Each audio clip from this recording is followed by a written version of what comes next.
ഈശോ മിശിഹായ്ക്ക് സ്തുതിയായിരിക്കട്ടെ. Lumen Cristo 101 ദിവസം കൊണ്ട് ബൈബിൾ പുതിയ നിയമം വായിച്ചു തീർക്കുന്ന വചന പദ്ധതിയിലേക്ക് ഏവർക്കും സ്വാഗതം.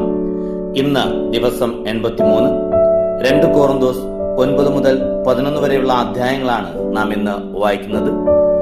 9-ാം അധ്യായത്തിൽ സന്തോഷത്തോടെയുള്ള ഉദ്ധാരമായ ദാനം ദൈവത്തിന് പ്രീതികരമാണെന്നും 10-ാമത്തെ അധ്യായത്തിൽ ദൈവത്തിന്റെ ശക്തി ആയുധങ്ങളിലല്ല ക്രിസ്തുവിന്റെ വിനയത്തിലാണെന്നതും 11-ാം അധ്യായത്തിൽ സുവിശേഷത്തിനായി പൗലോസ് സഹിച്ച കഷ്ടപ്പാടുകളും സഭയോടുള്ള തീഷ്ണതയുമാണ് പറയുന്നത്. 2 കൊറിന്തോസ് അധ്യായം 9. വിശുദ്ധർക്കുള്ള ധനശേഖരണം. വിശുദ്ധർക്ക് വേണ്ടിയുള്ള ശുശ്രൂഷയെപ്പറ്റി ഞാൻ നിങ്ങൾക്ക് എഴുതേണ്ടതില്ല. നിങ്ങളുടെ സന്നദ്ധ എനിക്ക് ബോധ്യമുള്ളതാണ്. കഴിഞ്ഞ വർഷം മുതൽ അക്കായിലുള്ളവർ തയ്യാറായിരിക്കുകയാണെന്ന് മക്കദോനിയക്കാരോട് ഞാൻ പ്രശംസിച്ച് പറയുകയുണ്ടായി. നിങ്ങളുടെ തീഷ്ണത നിരവധി ആളുകൾക്ക് ഉത്തേജനം നൽകിയിട്ടുണ്ട്. ഇക്കാര്യത്തിൽ നിങ്ങളെക്കുറിച്ചുള്ള ഞങ്ങളുടെ പ്രശംസ നിരർത്ഥകമാകാതിരിക്കാനാണ് സഹോദരരെ ഞാൻ അയച്ചിരിക്കുന്നത്. ഞാൻ പറഞ്ഞിരുന്നതുപോലെ നിങ്ങൾ തയ്യാറായിരിക്കണം. അല്ലെങ്കിൽ മക്കദോനിയക്കാർ ആരെങ്കിലും എന്റെ കൂടെ വരികയും നിങ്ങളെ ഒരുക്കമില്ലാത്തവരായി കാണുകയും ചെയ്താൽ നിങ്ങളുടെ കാര്യം പോകട്ടെ. ഇത്രമാത്രം വിശ്വാസം നിങ്ങൾ അർപ്പിച്ചതിന് ഞങ്ങൾ അപമാനിതരാകും. അതിനാൽ എനിക്ക് മുമ്പേ നിങ്ങളുടെ അടുത്ത് വന്ന് നിങ്ങൾ വാഗ്ദാനം ചെയ്ത ഉദാരമായ സംഭാവന മുൻകൂട്ടി സജ്ജമാക്കാൻ സഹോദരന്മാരെ പ്രേരിപ്പിക്കുക ആവശ്യമാണെന്ന് ഞാൻ കരുതി. അങ്ങനെ ആ സംഭാവന ഞങ്ങളുടെ നിർബന്ധം മൂലമല്ല, നിങ്ങളുടെ സന്മനസ്സുകൊണ്ടാണ് ശേഖരിച്ചതെന്ന് വ്യക്തമാകട്ടെ. സത്യമാണിത്. അല്പം വിതയ്ക്കുന്നവൻ അല്പം മാത്രം കൊയ്യും, ധാരാളം വിതയ്ക്കുന്നവൻ ധാരാളം കൊയ്യും. ഓരോരുത്തരും സ്വന്തം തീരുമാനമനുസരിച്ച് വേണം പ്രവർത്തിക്കാൻ. വൈമനസ്സത്തോടെയോ നിർബന്ധത്തിന് കീഴ്വഴങ്ങിയോ ആകരുത്. സന്തോഷപൂർവ്വം നൽകുന്നവനെയാണ് ദൈവം സ്നേഹിക്കുന്നത്. നിങ്ങൾക്ക് ആവശ്യമുള്ളതെല്ലാം സദാ സമൃദ്ധമായി ഉണ്ടാകാനും സൽകൃത്യങ്ങൾ ധാരാളമായി ചെയ്യാനും വേണ്ട എല്ലാ അനുഗ്രഹങ്ങളും സമൃദ്ധമായി നൽകാൻ കഴിവുറ്റവനാണ് ദൈവം. എഴുതപ്പെട്ടിരിക്കുന്നത് പോലെ അവൻ വാരി വിതറി, അവൻ ദരിദ്രർക്ക് ദാനം ചെയ്തു, അവൻ നീതി എന്നേക്കും നിലനിൽക്കുന്നു. വിതക്കാരനും വിത്ത് ഭക്ഷിക്കാൻ അപ്പവും കൊടുക്കുന്നവൻ നിങ്ങൾക്ക് വിതയ്ക്കാനുള്ള വിത്ത് തരികയും അതിനെ വർദ്ധിപ്പിക്കുകയും നിങ്ങളുടെ നീതിയുടെ വിളവ് സമൃദ്ധമാക്കുകയും ചെയ്യും. നിങ്ങൾ ഉദാരശീലരാകേണ്ടതിന് ദൈവം നിങ്ങളെ എല്ലാവിധത്തിലും സമ്പന്നരാക്കുകയും അത് ഞങ്ങളിലൂടെ ദൈവത്തിന് കൃതജ്ഞതാ സ്തോത്രമായി പരിണമിക്കുകയും ചെയ്യും. എന്തെന്നാൽ സേവനത്തിന്റെ ഈ ശുശ്രൂഷ വിശുദ്ധരുടെ ആവശ്യങ്ങൾ നിറവേറ്റുക മാത്രമല്ല, ദൈവത്തിന് അർപ്പിക്കുന്ന നിരവധി കൃതജ്ഞതാ സ്തോത്രങ്ങളിലൂടെ കരകവിഞ്ഞൊഴുകുക കൂടി ചെയ്യുന്നു. ക്രിസ്തുവിന്റെ സുവിശേഷം ശിരസ വഹിക്കുന്നതിനുള്ള നിങ്ങളുടെ വിധേയത്വം വഴിയും അവരോടും മറ്റെല്ലാവരോടും നിങ്ങൾക്കുള്ള കൂട്ടായ്മയുടെ ഔദാര്യം വഴിയും നിങ്ങളുടെ ശുശ്രൂഷയെപ്പറ്റി ബോധ്യപ്പെട്ട് അവർ ദൈവത്തെ സ്തുതിക്കും. മാത്രമല്ല, നിങ്ങളിൽ മികച്ചു നിൽക്കുന്ന ദൈവകൃപ നിമിത്തം അവർ നിങ്ങളെ കാണാൻ ആഗ്രഹിക്കുകയും നിങ്ങൾക്ക് വേണ്ടി പ്രാർത്ഥിക്കുകയും ചെയ്യും. അവർണ്ണനീയമായ ദാനത്തിന് ദൈവത്തിന് സ്തുതി. 2 കൊറിന്തോസ് അധ്യായം 10. പൗലോസിന്റെ ന്യായവാദം. അടുത്തായിരിക്കുമ്പോൾ വിനീതനും അകന്നിരിക്കുമ്പോൾ തന്റേടിയുമെന്ന് നിങ്ങൾ കരുതുന്ന പൗലോസായ ഞാൻ ക്രിസ്തുവിന്റെ സൗമ്യതയുടെയും ശാന്തതയുടെയും പേരിൽ നിങ്ങളോട് അഭ്യർത്ഥിക്കുന്നു. ഞങ്ങളെ ജഡികന്മാരായി കരുതുന്ന ചിലരുണ്ട്. അവരെ ധീരമായി നേരിടാവുന്ന വിശ്വാസം എനിക്കുണ്ട്. എന്നാൽ നിങ്ങളുടെ അടുത്ത് വരുമ്പോൾ എന്റെ ധൈര്യം പ്രകടിപ്പിക്കാൻ ഇടവരുത്തരുതേ എന്ന് അഭ്യർത്ഥിക്കുന്നു. ഞങ്ങൾ ജീവിക്കുന്നത് ജഡത്തിലാണെങ്കിലും ജഡിക പോരാട്ടമല്ല ഞങ്ങൾ നടത്തുന്നത്. എന്തുകൊണ്ടെന്നാൽ ഞങ്ങളുടെ സമരായുധങ്ങൾ ജഡികമല്ല. ദുർഗമങ്ങളായ കോട്ടകൾ തകർക്കാൻ ദൈവത്തിൽ അവ ശക്തങ്ങളാണ്. ദൈവത്തെ പറ്റിയുള്ള അറിവിനെതിരായ വാദമുഖങ്ങളെയും ഔദത്യപൂർണമായ എല്ലാ പ്രതിബിംബങ്ങളെയും ഞങ്ങൾ തകർക്കുകയും ക്രിസ്തുവിനെ അനുകരിക്കേണ്ടതിന് എല്ലാ ചിന്താഗതികളെയും കീഴ്പ്പെടുത്തുകയും ചെയ്യുന്നു. നിങ്ങൾ പൂർണ്ണമായി അനുസരിക്കുന്നവരായതിനു ശേഷം അനുസരിക്കാത്തവരെ ശിക്ഷിക്കാൻ ഞങ്ങൾ സന്നദ്ധരായിരിക്കുക. നിങ്ങൾ കൺമുൻപിലുള്ളത് കാണുക. ആരെങ്കിലും താൻ ക്രിസ്തുവിനുള്ളവനാണെന്ന് ദൃഢമായി വിശ്വസിക്കുന്നെങ്കിൽ ഞങ്ങളും അവനെപ്പോലെ ക്രിസ്തുവിനുള്ളവരാണെന്ന് മനസ്സിലാക്കിക്കൊള്ളട്ടെ. ഞങ്ങളുടെ അധികാരത്തെപ്പറ്റി ഞാൻ കുറച്ചധികം പ്രശംസിച്ചാലും അതിൽ എനിക്ക് ലജ്ജിക്കാനില്ല. നിങ്ങളെ പടുത്തുയർത്താനാണ്, നശിപ്പിക്കാനല്ല കർത്താവ് ഞങ്ങൾക്ക് അധികാരം നൽകിയിരിക്കുന്നത്. ലേഖനത്തിലൂടെ നിങ്ങളെ ഭയപ്പെടുത്തുന്നവനായി എന്നെ നിങ്ങൾ കണക്കാക്കരുത്. എന്തെന്നാൽ ചിലർ പറയുന്നു, അവന്റെ ലേഖനങ്ങൾ ഈടുറ്റതും ശക്തവുമാണ്, എന്നാൽ അവന്റെ ശാരീരിക സാന്നിധ്യം അക്ഷത്വവും ഭാഷണം മനസ്സിലേശാത്തതുമാണ്. അകലെയായിരിക്കുമ്പോൾ ലേഖനത്തിലൂടെ പറയുന്നത് തന്നെയാണ് അടുത്തായിരിക്കുമ്പോൾ ഞങ്ങൾ പ്രവർത്തിക്കുന്നതെന്ന് ഇക്കൂട്ടർ ധരിക്കട്ടെ. ആത്മപ്രശംസ നടത്തുന്നവരുടെ ഗണത്തിൽപ്പെടാനോ ഞങ്ങളെ അവരോട് താരതമ്യം ചെയ്യാനോ ഞങ്ങൾ തുനിയുന്നില്ല. പരസ്പരം അളക്കാനും തുലനം ചെയ്യാനും സാഹസപ്പെടുന്ന വിഡ്ഢികളാണ് അവർ. ഞങ്ങൾ അതിരുകടന്ന് ആത്മപ്രശംസ ചെയ്യുകയില്ല. ദൈവം ഞങ്ങൾക്ക് നിശ്ചയിച്ചു തന്നിട്ടുള്ള പരിധി ഞങ്ങൾ പാലിക്കും. ആ പരിധിയിൽ നിങ്ങളും ഉൾപ്പെടുന്നു. നിങ്ങളുടെ അടുത്ത് എത്തിയിട്ടില്ലാത്തവരെ പോലെ കൈയെത്തിച്ച് പിടിക്കാൻ ഉദ്യമിക്കുകയില്ല. ക്രിസ്തുവിന്റെ സുവിശേഷവുമായി നിങ്ങളുടെ അടുത്ത് വന്നത് ഞങ്ങളാണല്ലോ. അന്യരുടെ പ്രയത്നങ്ങളുടെ ഫലം സ്വായത്തമാക്കി അതിരുകവിഞ്ഞ് അഹങ്കരിക്കുന്നവരല്ല ഞങ്ങൾ. നിങ്ങളുടെ വിശ്വാസം വർദ്ധിക്കുന്നതനുസരിച്ച് നിങ്ങളുടെ ഇടയിൽ ഞങ്ങളുടെ അധികാരമണ്ഡലം പൂർവോപരി വികസിക്കുമെന്നാണ് ഞങ്ങളുടെ പ്രത്യാശ.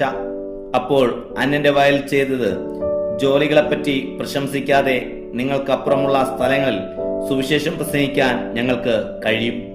അഭിമാനിക്കുന്നവൻ കർത്താവിൽ അഭിമാനിക്കട്ടെ.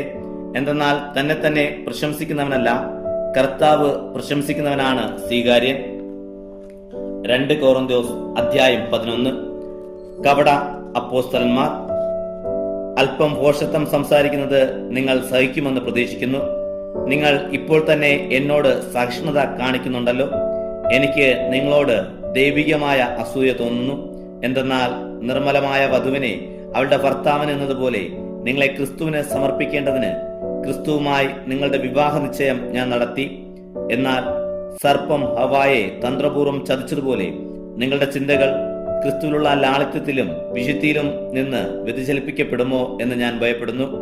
എന്തെന്നാൽ ഞങ്ങൾ പ്രസംഗിച്ചതല്ലാതെ മറ്റൊരു യേശുവിനെ ആരെങ്കിലും വന്ന് പ്രസംഗിക്കുകയോ നിങ്ങൾ സ്വീകരിച്ചതല്ലാത്ത മറ്റൊരു ആത്മാവിനെ നിങ്ങൾ സ്വീകരിക്കുകയോ നിങ്ങൾ കൈക്കൊണ്ടതല്ലാത്ത മറ്റൊരു സുവിശേഷം നിങ്ങൾ കൈക്കൊള്ളുകയോ ചെയ്താൽ നിങ്ങൾ അനായാസം അതിനെല്ലാം കീഴടങ്ങുകയായിരിക്കും ചെയ്യുക. ഈ അപ്പോസ്തല പ്രമാണികളെക്കാൾ ഒട്ടും കുറഞ്ഞവനല്ല ഞാൻ എന്നാണ് എന്റെ വിശ്വാസം. എനിക്ക് പ്രസംഗചാതുര്യം കുറവായിരിക്കാം, എങ്കിലും അറിവിൽ ഞാൻ പിന്നോക്കമല്ല. എല്ലാ കാര്യങ്ങളിലും എല്ലാവിധത്തിലും ഇത് ഞങ്ങൾ വെളിപ്പെടുത്തിയിട്ടുണ്ടല്ലോ.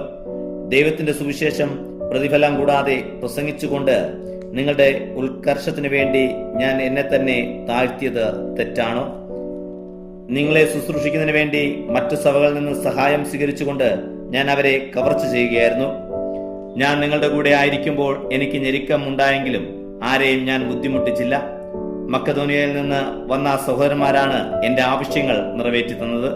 അതിനാൽ നിങ്ങളെ ഒരു പ്രകാരത്തിലും ബുദ്ധിമുട്ടിക്കാതിരിക്കാൻ ഞാൻ ശ്രദ്ധിച്ചു, മേലിലും ശ്രദ്ധിക്കും. ക്രിസ്തുവിന്റെ സത്യം എന്നിലുള്ളത് കൊണ്ട് എന്റെ പ്രശംസ അഖായ പ്രദേശങ്ങളിൽ കേൾക്കപ്പെടാതിരിക്കുകയില്ല. എന്തുകൊണ്ട്? ഞാൻ നിങ്ങളെ സ്നേഹിക്കാത്തത് കൊണ്ടോ? അങ്ങനെയല്ലെന്ന് ദൈവത്തിനറിയാം. ഞാനിപ്പോൾ ചെയ്യുന്നത് തുടർന്നും ചെയ്യും. അങ്ങനെ തങ്ങളുടെ പ്രേക്ഷിത വേല ഞങ്ങളുടേതുപോലെ തന്നെയാണെന്ന് വൻപ് പറയുന്നവരുടെ അവകാശവാദം ഞങ്ങൾ ഖണ്ഡിക്കുകയും ചെയ്യും. അത്തരക്കാർ കപടനാട്യക്കാരായ അപ്പോസ്തലന്മാരും വഞ്ചകരായ ജോലിക്കാരും ക്രിസ്തുവിന്റെ അപ്പോസ്തലന്മാരായി വ്യാജവേഷം ധരിച്ചവരുമാണ്. അത്ഭുതപ്പെടേണ്ട. പിശാച് പോലും പ്രഭാതപൂർണനായ ദൈവദൂതനായി വേഷം കെട്ടാറുണ്ടല്ലോ. അതിനാൽ അവന്റെ ശുശ്രൂഷകരും നീതിയുടെ ശുശ്രൂഷകരുമായി വേഷം കെട്ടുന്നെങ്കിൽ അതിലെന്തത്ഭുതം. അവരുടെ പരിണാമം അവരുടെ പ്രവൃത്തികൾക്കനുസൃതമായിരിക്കും. അപ്പോസ്തലന്റെ സഹനം. എന്നെ ഭോഷനായി ആരും കരുതലെന്ന് ഞാൻ ആവർത്തിച്ചു പറയുന്നു. അഥവാ നിങ്ങൾ കരുതുകയാണെങ്കിൽ എനിക്ക് അല്പം ആത്മപ്രശംസ ചെയ്യേണ്ടതിന് എന്നെ ഭോഷനായി തന്നെ സ്വീകരിക്കുവിൻ. കർത്താവിന്റെ അധികാരത്തോടെ അല്ല, പ്രത്യുത ആത്മപ്രശംസയിലുള്ള ഈ ദൃഢവിശ്വാസത്തോടെ ഒരു ഭോഷനെ പോലെയാണ് ഞാൻ സംസാരിക്കുന്നത്. പലരും ലൗകിക കാര്യങ്ങളെപ്പറ്റി പ്രശംസിക്കാറുള്ളത് പോലെ ഞാനും പ്രശംസിക്കും. ബുദ്ധിമാന്മാരായ നിങ്ങളെ വിഡ്ഢികളോട് സന്തോഷപൂർവ്വം സഹിഷ്ണുത കാണിക്കാറുണ്ടല്ലോ. എന്തെന്നാൽ നിങ്ങളെ അടിമകളാക്കുകയും കൊള്ളയടിക്കുകയും ചൂഷണം ചെയ്യുകയും അഹങ്കരിക്കുകയും നിങ്ങളുടെ മുഖത്തടിക്കുകയും ചെയ്യുന്നവരോട് നിങ്ങൾ സഹിഷ്ണുത പുലർത്തുന്നുണ്ടല്ലോ.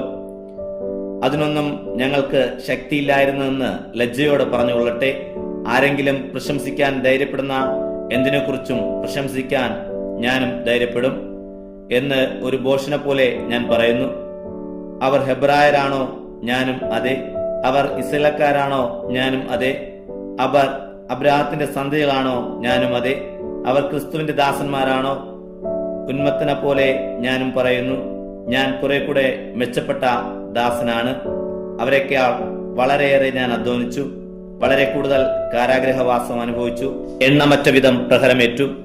പലതവണ മരണവക്ത്രത്തിലകപ്പെട്ടു.